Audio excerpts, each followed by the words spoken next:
بسم اللہ الرحمن الرحیم۔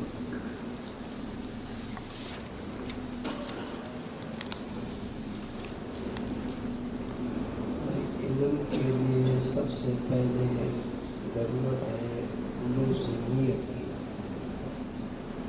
کیونکہ جتنے بھی اعمال ہیں وہ سب کی سب بنیادی طور پر نیت پر موقوف ہے۔ اگر نیت کے اندر ہے خلوص صرف اللہ کی رضا کے لیے سیکھنا سکھانا، تو پھر اس پڑھنے اور پڑھانے میں فائدہ ہوتا ہے۔ اور اگر نیت کے اندر کچھ فساد ہو، کچھ غلط خیالات ہوں، تو پھر اس علم سے طالب علم کو کچھ بھی فائدہ نہیں ہوتا ہے، نہ طالب علم کو، نہ پڑھانے والے کو، نہ استاذ کو، نہ شاگرد کو۔ جبکہ نیت کے اندر بگاڑ ہو تو دونوں کو کچھ بھی فائدہ حاصل نہیں ہوتا۔ اور علم دین کے لیے سب سے بنیادی چیز ضرورت ہوتی ہے چستی کی۔ اگر پڑھنے والا بھی سستی سے کام لے، پڑھانے والا بھی سستی سے کام لے، تو سستی سے آدمی کسی چیز کو بھی حاصل نہیں کر سکتا ہے، چاہے دینی کام ہو چاہے دنیاوی کام ہو۔ سستی کے ساتھ کوئی آدمی کمال حاصل نہیں کر سکتا ہے۔ جیسے کہ مشہور ہے الکسل بئس الرفیق، سب سے برا ساتھی جو ہے وہ سستی ہے۔ اور علم کا سب سے بڑا دشمن ہے ناغہ کرنا۔ بعض طالب علم ہوتے ہیں جی ہم پورا سال مدرسے میں رہے ہیں، داستا تسکنا بس سنے فلانا ہے، مجھے چھٹی دے دو۔ اس لیے چھٹی والے ساتھی ابتدا سے ہی چلے جائیں، بہتر ہے۔ میں نہ چھٹی دیتا ہوں نہ چھٹی کے قائل ہوں۔ جمعے کے دن بھی ان ساتھیوں کو چھٹی نہیں ہوگی، خاص طور جو خضدار میں رہنے والے، ان سے پھر مجھے زیادہ تکلیف ہوتی ہے۔ کوئی اپنے ماسی کے گھر چلا گیا، کوئی دادی کے گھر چلا گیا، کوئی فلانے کے گھر چلا گیا، تو اس لیے یا تو ابتدا سے کوئی ساتھی پڑھے ہی نہ۔ اگر پڑھتا ہے تو پھر انسان بن کے پڑھے، گدھا بننے نہیں۔ وہ طالب علم نہیں ہے جو ناغہ کرے، وہ طالب علم نہیں ہے۔ وہ صرف مدرسے کے روٹیوں کو کھا کے ٹھنڈس مرے لاغس، بس وہ ایسے بیکار مدرسوں کے اندر پلتے پلتے کھاتے پیتے پڑھتے پڑھتے رہتے، موٹا ٹھنڈا اونٹ جتنا ہو جاتا ہے۔ تو وہ طالب علم جو ہے وہ مدرسے کے روٹیوں کو اپنے اوپر حرام کرتا ہے۔ اس لیے پڑھنے کے اندر سب سے بڑا علم کا دشمن ہے ناغہ کرنا۔ بس ایک دن پڑھا، ایک دن چھٹی ہے، ایک دن بیمار ہے، ایک دن ہسپتال میں گیا ہوں جی فلان ہے، اور ساری دنیا کے جھوٹ بنا بنا کے لاتا ہے۔ اس لیے ایسے ساتھی یا تو ابتدا سے شریک نہ ہو، اگر شریک ہوتا ہے تو پھر انسانوں کی طرح بن کے رہے، یا تو پھر اس کا علاج بھی دوبارہ کرنا آسان ہے۔ اس لیے میں ان چیزوں میں یہ چھٹی کے بارے میں طبی طور پر میں ذرا سخت ہوں۔ چھٹی مٹی نہ کوئی کرے، نہ کوئی مجھ سے چھٹی مانگے، رہنا ہے صحیح طریقے سے رہے، نہیں رہنا ہے راستہ اس کا کھلا ہوا ہے۔ کسی نے اس کو کان سے پکڑ کے تو نہیں لایا کہ حضرت صاحب ضرور تشریف لاؤ۔ اب آیا ہے تو وہ محنت کرے، محنت نہیں کر سکتا ہے۔ قدرتی ایک ساتھی جو ہے وہ بد محنت ہو 5 کو خراب کرتا ہے۔ بد محنت ایک ہے، وہ 5 کو ادھر ہنسائے گا، ادھر سے قصہ بیان کیا، ادھر سے یہ چیزیں، وہ 5 کو بگاڑ دیتا ہے۔ خود بھی بیچارہ بگڑا ہوا ہے، 5 اور کو بھی بگاڑ دیتا ہے۔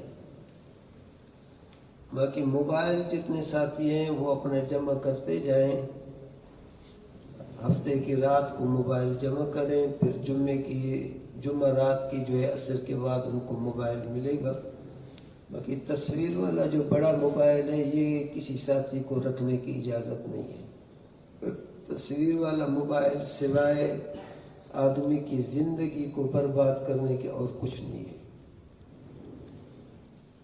طلباء کے لیے ان میں کوئی فائدہ نہیں۔ باقی دنیاوی کاروبار جو لوگ کرتے ہیں ان کے مفادات ہیں، وہ جانیں، ان کا کام جانیں، باقی طالب علم جو ہے وہ تصویر والا موبائل رکھتا ہے، صرف اس میں فوٹو موٹو دیکھ لیا، دل کو بہلایا، بس ایسے وقت ضائع کرتا ہے، اس کو کچھ بھی اس سے فائدہ نہیں ہوتا ہے. اس لیے تصویر والا موبائل کوئی ساتھی نہ رکھے. بسم اللہ الرحمن الرحیم. ہر علم کے شروع کرنے سے پہلے 7 چیزوں کا جاننا ضروری ہے. ہر علم کے شروع کرنے سے پہلے 7 چیزوں کا جاننا ضروری ہے.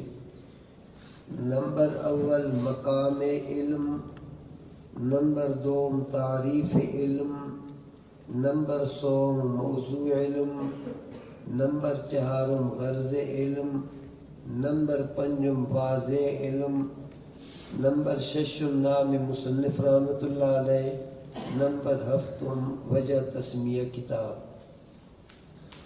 سوال ہوتا ہے کہ مقام کا جاننا کیوں ضروری ہے؟ جواب یہ ہے کہ مقام کا جاننا اس لیے ضروری ہے تاکہ اس کے مقام کے معلوم ہونے سے، درجے کے معلوم ہونے سے ہمیں پڑھنے کا مزید شوق حاصل ہو. اس لیے اس کے مقام کا جاننا ضروری ہے. علم صرف اور علم نحو کے مقام کے بارے میں ایک مشہور مقولہ ہے: الصرف ام العلوم والنحو ابوہا. صرف تمام علوم کے لیے بمنزل ماں کے ہے، نحو تمام علوم کے لیے بمنزل باپ کے ہے. وَيَطْغَى فِي الرِّوَایَاتِ آرُوہا. جو ان علوم سے خالی ہے وہ روایات میں غلطی کرتا ہے، بھٹکتا رہتا ہے وہ آدمی. تو گویا کہ رشتہ داروں میں جیسے ماں باپ کا درجہ اہم ہے، اسی طرح علوم عالیہ جو اعلیٰ ہیں، ذریعہ ہے قرآن حدیث کے سیکھنے کے، ان علوم کے اندر صرف اور نحو کا درجہ بحیثیت ماں اور باپ کے. علم نحو کی تعریف ہے: النحو علم باصول یعرف بها احوال اواخر الکلم الثلاث من حیث الاعراب والبناء وکیفیت ترکیب بعضها مع بعض. نحو ایک علم ہے، چند قوانین کا نام ہے. ان قوانین کے ذریعے سے معلوم کیے جاتے ہیں تینوں کلموں کے آخر. تینوں کلموں سے مراد ہے اسم اور فعل. حرف مراد نہیں، ویسے بولا جاتا ہے تینوں کلمے، مراد اس سے 2 کلمے. تینوں کلموں کا آخر معلوم کیا جاتا ہے بحیثیت معرب اور مبنی کے، اور طریقہ ملانا بعض کلموں کو بعض کلمے کے ساتھ. علم نحو کا موضوع ہے الکلمۃ والکلام، مفرد الفاظ اور مرکب الفاظ، من حیث الاعراب والبناء. الکلمۃ والکلام من حیث الاعراب والبناء، مفرد الفاظ اور مرکب الفاظ، ان کا جو ہے اس میں بحث ہوگا. غرض کا جاننا کیوں ضروری ہے؟ تاکہ ہمیں معلوم ہو کہ اس کے پڑھنے سے کیا فائدہ ہوگا. علم نحو کا غرض ہے صیانت الذہن عن الخطأ فی کلام العرب، اپنے ذہن کو کلام عرب میں غلطی سے بچانا. واضح کا جاننا کیوں ضروری ہے؟ واضح کہتے ہیں کسی فن کے بنیاد رکھنے والے کو. واضح کا جاننا اس لیے ضروری ہے تاکہ اس کے علمی مرتبہ کی وجہ سے اس فن کی قدر اور اہمیت ہمارے دلوں میں بیٹھ جائے. علم نحو کے واضح کے بارے میں 3 اقوال ہیں بزرگوں کے. بعض حضرات کہتے ہیں کہ علم نحو کا واضح سیدنا علی المرتضیٰ رضی اللہ تعالی عنہ ہے، اور بعض حضرات فرماتے ہیں کہ علم نحو کا واضح سیدنا عمر بن خطاب رضی اللہ تعالی عنہ ہے، اور بعض حضرات فرماتے ہیں کہ علم نحو کا واضح ابو الاسود دؤلی رحمۃ اللہ علیہ، یہ حضرت سیدنا علی المرتضیٰ رضی اللہ تعالیٰ عنہ کے شاگرد ہیں، تابعین ہیں، یہ اس علم کا واضح ہے. بہرحال جو بھی ان کا واضح ہو سب قابل قدر قابل سچ احترام مقدس شخصیات ہیں، چاہے سیدنا عمر بن خطاب رضی اللہ تعالیٰ عنہ، چاہے سیدنا علی المرتضیٰ رضی اللہ تعالیٰ عنہ، چاہے سیدنا ابو الاسود دولی رحمۃ اللہ علیہ. ان بزرگوں میں سے جو بھی علم نحو کا واضح ہو، یہ خود علم نحو کے علو شان اور درجے کی جو ہے علامت ہے کہ ان بزرگوں نے جس فن کی بنیاد رکھی ہے، تو جیسے یہ خود اعلیٰ قسم کے شخصیات ہیں تو اس فن کا درجہ بھی اسی طرح اعلیٰ ہوگا.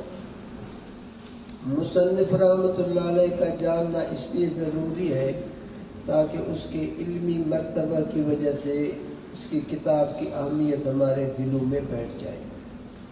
واضح کہتے ہیں کسی فن کے بنیاد رکھنے والے کو، اور مصنف کہتے ہیں اس فن میں کسی کتاب کے لکھنے والے کو. نحومیر کا مصنف حضرت مولانا علی بن محمد بن علی، کنیت ان کی ہے ابو الحسن.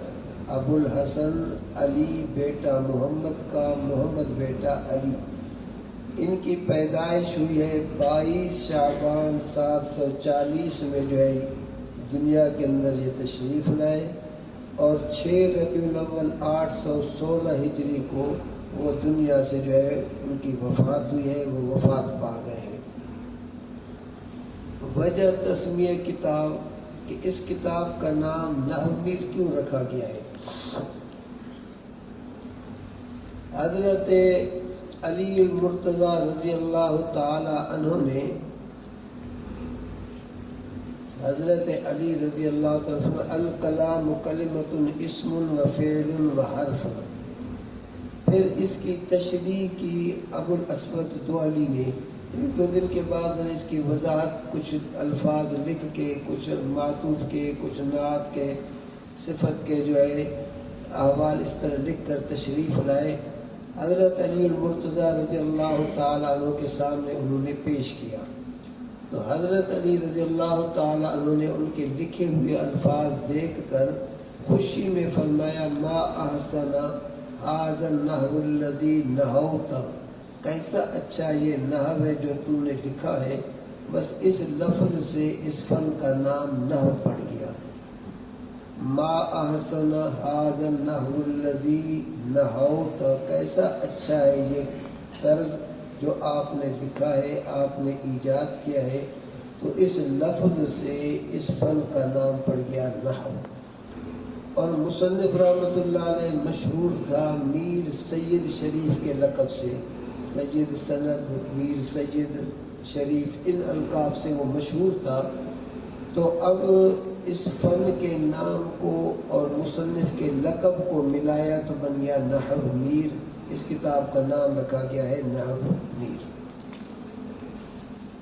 الحمدللہ رب العالمین والعاقبۃ للمتقین والصلاة والسلام علی خیر خلقہ محمد وآلہ اجمعین. مصنف رحمۃ اللہ علیہ نے اپنی کتاب کا آغاز بسم اللہ سے کیا، برکت حاصل کرنے کی خاطر، قرآن اور حدیث کی اتباع کی خاطر.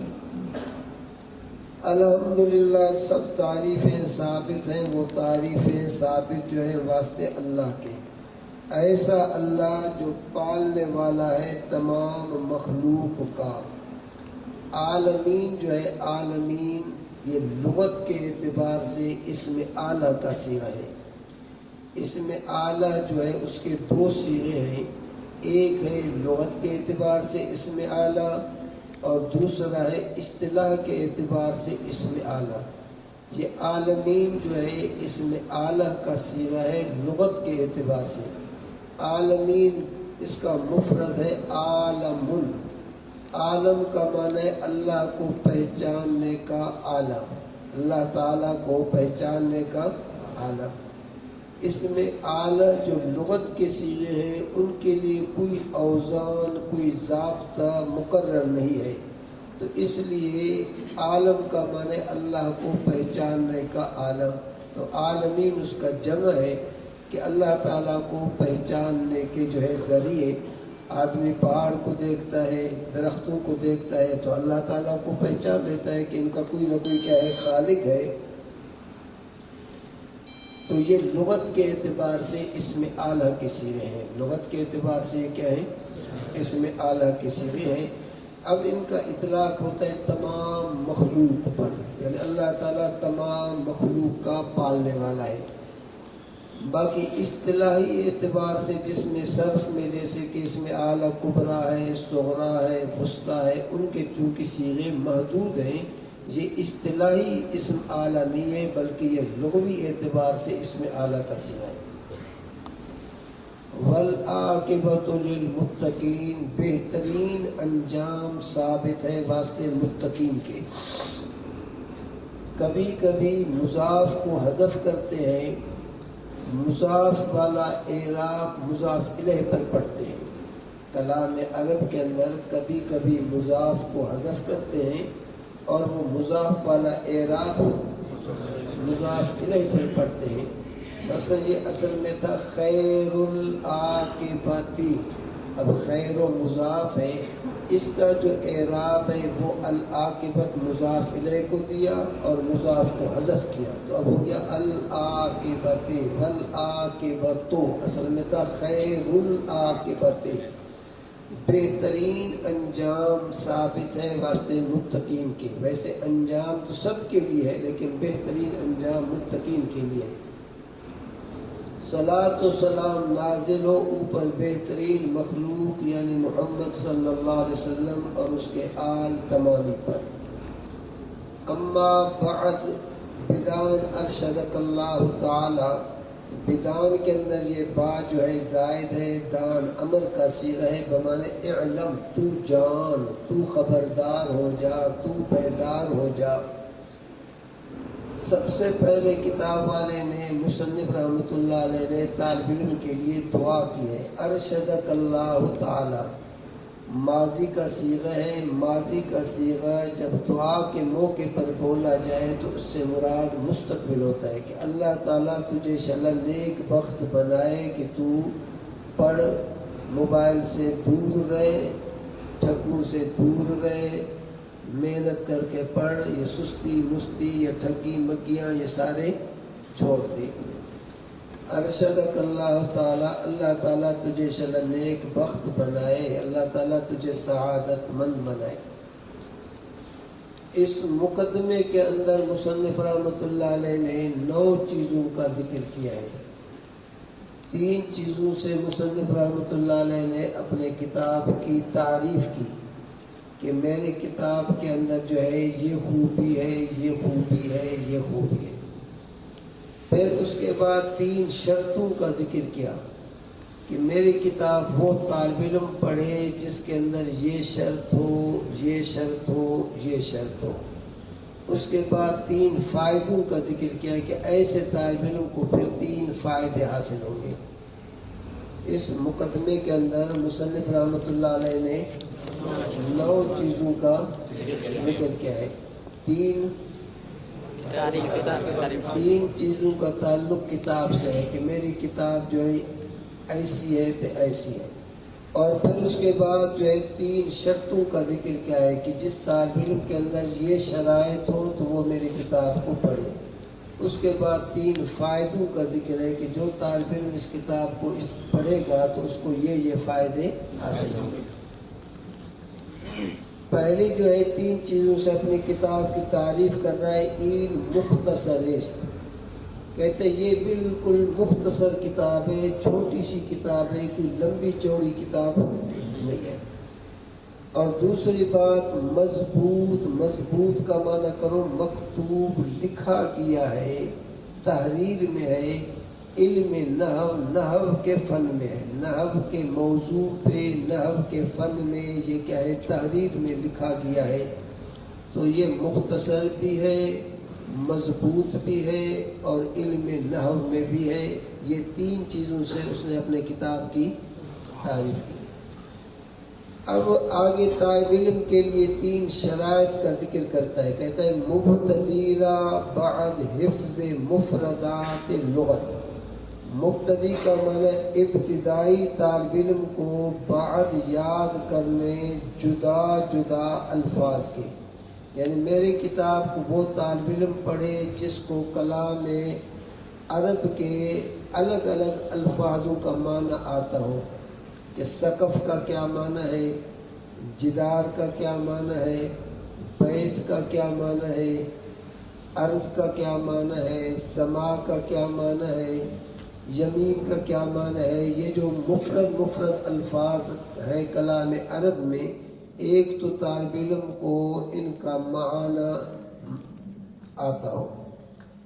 نمبر 2، معرفت اشتقاق، مشتق اور مشتق منہ کا اس کو پہچان ہو، مشتق اور مشتق منہ کا بھئی علم صرف کے موضوع میں سے 2 اہم موضوع ہیں، اشتقاق اور تصریف۔ یہ الگ الگ چیزیں، علم صرف کے موضوع میں سے 2 اہم موضوع ہیں، اشتقاق اور تصریف۔ اشتقاق الگ چیز ہے، تصریف الگ چیز ہے۔ اشتقاق کہتے ہیں کسی لفظ میں زمانی اور معنوی تغیر کے لیے اس کی شکل کو بدل دینا، کسی لفظ کے شکل کو بدل دینا زمانہ یا معنی کی تغیر کی خاطر۔ مثلا ضربن، اب اس کا معنی ہے مارنا، ضربن کا معنی ہے مارنا، اب اس کی شکل کو تبدیل کیا، ضربن سے بنا ضرب۔ اب یہ ضرب جو اس کی شکل کو تبدیل کیا، اس میں معنوی تغیر بھی مقصود ہے اور زمانے کا تغیر بھی کیا ہے، مقصود ہے، کیونکہ ضرب کا معنی اس ایک مرد نے مارا ہے، تو زمانہ ماضی ہے، اور ضربن کے اندر زمانہ ماضی نہیں تھا، اور اس کے معنی کے اندر بھی تبدیلی ہے۔ تو کسی لفظ کے اندر تبدیلی لانا زمانہ یا معنی کی کیا ہے، تغیر کی وجہ سے، اس تبدیلی کو کہا جاتا ہے اشتقاق۔ جیسے مصدر سے ماضی بنانا، ماضی سے مضارع بنانا، ضرب سے یضرب بنایا۔ اب یضرب جو بنایا اس کے اندر زمانے کی بھی تبدیلی ہے اور معنی کی بھی تبدیلی، یا یضرب سے ضارب بنایا، اب ضارب کے اندر بھی کیا ہے، زمانے کی بھی تبدیلی ہے، چونکہ استعمال میں تو اس کا زمانہ ہے اگرچہ وضعی طور پر نہیں ہے، اور معنی کی بھی تبدیلی ہے۔ یضرب کا معنی مارتا ہے، مارے کا، ضارب مارنے والا، تو معنی کے اندر تبدیلی ہو گئی۔ اس تبدیلی کو کہا جاتا ہے اشتقاق، اس تبدیلی کو کہا جاتا ہے اشتقاق۔ اور تصریف کہا جاتا ہے واحد سے تثنیہ جمع بنانا، ضرب سے ضربا، ضربو، یہ تصریف ہے۔ یضرب سے یضربان، یضربون، یہ کیا ہے، تصریف ہے۔ یا اسی طرح مذکر سے مؤنث کا صیغہ بنانا، اس کو تصریف کہا جاتا ہے۔ ضرب سے ضربت بنایا، یضرب سے تضربو کو بنایا، ضاربن سے ضاربتن کو بنایا۔ تو واحد سے تثنیہ جمع بنانا، یا مذکر سے مؤنث بنانا، یا غائب سے مخاطب و متکلم کے صیغے بنانا، اس تبدیلی کو علم صرف کے موضوع اصول میں تصریف کہا جاتا ہے۔ اشتقاق الگ چیز ہے، تصریف الگ چیز ہے۔ تو معرفت اشتقاق کا معنی طالب علم کے لیے دوسری شرط یہ ہے کہ مشتق اور مشتق منہ کا بھی اس میں کیا ہے، پہچان ہو۔ اور تیسری شرط یہ ہے کہ ضبط مہمات تصریف، تصریف کے صرف کے جو ضروری قوانین ہیں وہ بھی حضرت کو یاد ہوں، وہ بھی حضرت کو معلوم ہوں۔ کہتے ہیں جب یہ 3 شرطیں جس طالب علم کے اندر ہیں تو وہ نہ امیر پڑھے اس کو فائدہ ہوگا۔ اور اگر کسی کو جو ہے صرف کے اندر اشتقاق کا بھی پتہ نہیں، قوانین کا بھی پتہ نہیں، حضرت کو مفردات الفاظ کا بھی کوئی پتہ نہیں، تو کہتے ہیں اس کو پھر اس کتاب کے پڑھنے میں کوئی فائدہ نہیں ہوگا۔ ویسے وقت گزارا تو ہوگا حضرت صاحب کا کہ حضرت صاحب ماشاءاللہ اولا سے اب ثانیہ میں پہنچا، ثانیہ سے رابعہ میں پہنچا، اور حضرت صاحب اس سال دور حدیث میں پہنچا۔ اب صرف دستار بندی کی ضرورت ہے، بس یہ کمی ہے، باقی عالم فاضل پتہ نہیں کیا سے کیا مصیبت ہو گیا. اب اس کے بعد 3 فائدوں کا بیان ہے. اس کے بعد پہلا فائدہ یہ ہے کہ بآسانی بکیفیت ترکیب عربی راہنمایت، آسانی کے ساتھ عربی عبارتوں کی ترکیب سکھلائے گی، یعنی اس کو عربی عبارتوں کی ترکیب کی کیفیت اور حالت جو ہے وہ آسانی سے معلوم ہوگی. یہ ایک فائدہ. دوسرا فائدہ بزودی در معرفت اعراب و بنا، مورب اور مبنی کی شناخت جلدی حاصل ہوگی.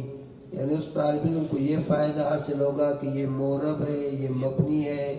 مورب ہے تو اس پر کون سا اعراب ہے، مبنی ہے تو کون سا قسم ہے، اس کو ان کی شناخت جو ہے وہ بھی جلدی حاصل ہوگی. اور تیسرا فائدہ بسواد خواندن توانائی دیت، اور پڑھنے کے ملکے میں طاقت بخشتی ہے. یعنی جب طالب علم اس کتاب کو پڑھے گا تو پڑھنے کے اندر اس کو ایک ملکے میں طاقت پیدا ہوگی، اور جب ملکے کے پڑھنے کے اندر ایک ملکہ اور صلاحیت ہو، پھر آدمی کو پڑھنے میں شوق اور دل بھی لگتا ہے. جب کسی چیز کا اس کو پتہ چل جائے تو پھر اس کے حاصل کرنے میں اس کو مزید شوق آتا ہے. اور اگر بالکل کوئی چیز سمجھ میں بات نہ آتی ہو تو پھر پڑھنے کا کوئی شوق بھی اس میں جو ہے پیدا نہیں ہوتا ہے. وسواد خواندن توانائی دیت، اور پڑھنے کے ملکے میں طاقت بخشتی ہے، یعنی دل لگے گا، یعنی عربی پڑھنے کا اس کا شوق جو ہے بڑھے گا اور عربی پڑھنے میں اس کو لذت آئے گی. اب مصنف رحمۃ اللہ علیہ فرماتے ہیں یہ 3 فائدے جو ہے حاصل ہوں گے، لیکن یہ بھی بتوفیق اللہ تعالیٰ و عونی، اللہ تعالیٰ کی توفیق اور اس کی مدد سے. نہ میرے اندر کوئی کمال ہے، نہ میرے کتاب میں کوئی کمال ہے، بلکہ اللہ تعالیٰ کی توفیق اور مدد اگر شامل حال ہو گئی تو پھر اس طالب علم کو اس کتاب کے پڑھنے سے فائدہ حاصل ہوگا. اور اگر اللہ تعالیٰ کی توفیق اور مدد نہ ہو تو پھر اس کو پڑھنے میں جو ہے شوق حاصل نہیں ہوتا. ابھی آپ ساتھی تکرار کریں، پھر ایک جنازہ آئے گا، جنازے کے اندر شریک ہو جائیں، اور جنازہ پڑھنے کے بعد بس سیدھا خاموشی سے یہ مسجد آ جائے. یہ نہیں کہ پھر جنازے کے بعد وہیں ٹھہریں، دیکھیں، گاڑی ماڑیوں کو شمار کریں، لوگوں کے چہروں کو ذرا دیکھ لیں. یہ غلط طریقہ ہے. بس جنازہ پڑھ کے سیدھا مسجد کے اندر آپ آ جائیں، اپنے کام میں لگ جائیں.